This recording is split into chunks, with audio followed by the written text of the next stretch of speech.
Generally आजकल जो है न्यूज़ में या सोशल मीडिया में एक शब्द ज़्यादातर सुनने को मिलता है, जीडीपी।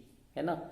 जीडीपी गिर रहा है, माइनस में चला जा रहा है, अर्थव्यवस्था जो है, अर्थव्यवस्था का संकुचित हो रहा है। तो ये क्या होता है, आज मैं इस वीडियो में बताऊंगा। तो वीडियो शुरू करने से पहले आपसे मेरी रिक्वेस्ट है कि यदि आपने मेरे चैनल को सब्सक्राइब नहीं किया है तो सब्सक्राइब कर लीजिए और वीडियो पर बने रहिए। तो चलिए शुरू करते हैं।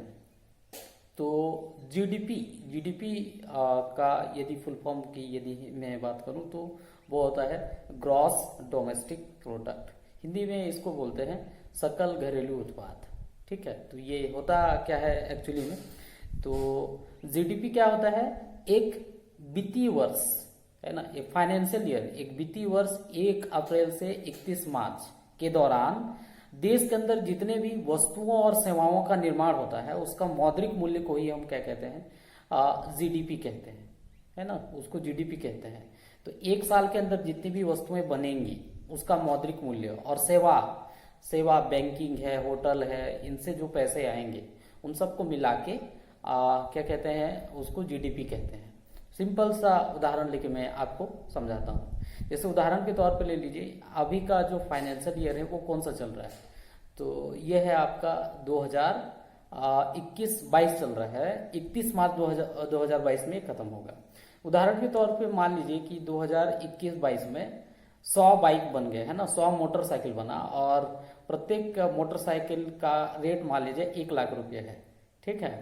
तो 100 बाइक का रेट कितना हो जाएगा, उसका मौद्रिक मूल्य कितना हो जाएगा, 100 लाख हो जाएगा, मतलब 1 करोड़ रुपया हो गया। उसका जीडीपी 1 करोड़ रुपया हो जाएगा।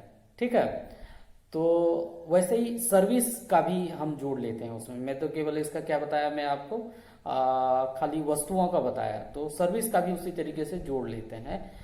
तो इस तरीके से आप बोल सकते हैं 1 करोड़।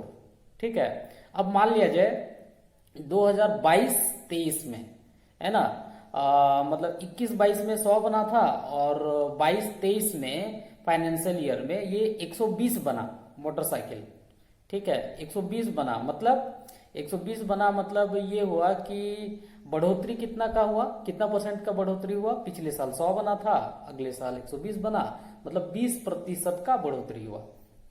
तो 20% का बढ़ोतरी हुआ, मतलब इसको कहते हैं कि अर्थव्यवस्था जो है बढ़ रहा है ना, वो बढ़ रहा है। पिछले साल की तुलना वैसे पिछले साल की ही से करते हैं, तो इससे क्या हो रहा है, बढ़ रहा है ना। लेकिन मान लिया जाए ऐसा होता कि मान लिया जाए 21-22 में 100 बना था और अगले साल 80 बनता, या मान लीजिए 90 बनता, अगले साल 90 बनता, तो पिछले साल 100 बना था, अगले साल क्या बना, 90 बना, तो कितने प्रतिशत की कमी रहा, 10% की कमी रहा।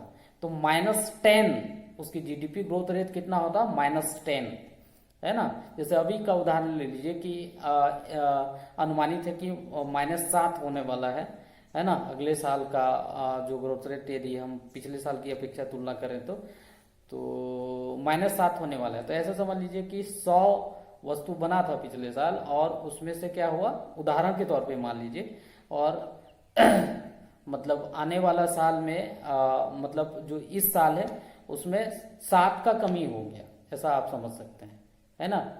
तो ये तो क्या होता है कि 1 साल की मैं बता रहा हूं, लेकिन हर साल धीरे धीरे कमी होते जाए तो अर्थव्यवस्था धीरे धीरे क्या होते जाएगी, घटती जाएगी। यदि हम 8-10 सालों तक यदि तुलना करें, न कि वो बढ़ते जाए बल्कि घटते जाए, है ना। पहले उदाहरण के तौर पे ले लीजिए, उदाहरण के तौर पे मान लिया जाए 2017 में 100 बना था, है ना, 2017 में 100 बना था, 2018 में 90 बना, 2019 में 80 बना, है ना, 2020 में 70 बना। तो ये 1 साल कमी होता है तो वो समझ में आ जाता है, लेकिन लगातार ऐसे कमी होते जाए तो अर्थव्यवस्था क्या मतलब ये बुरी स्थिति की ओर जाते हैं, मतलब ऐसी स्थिति में, है ना।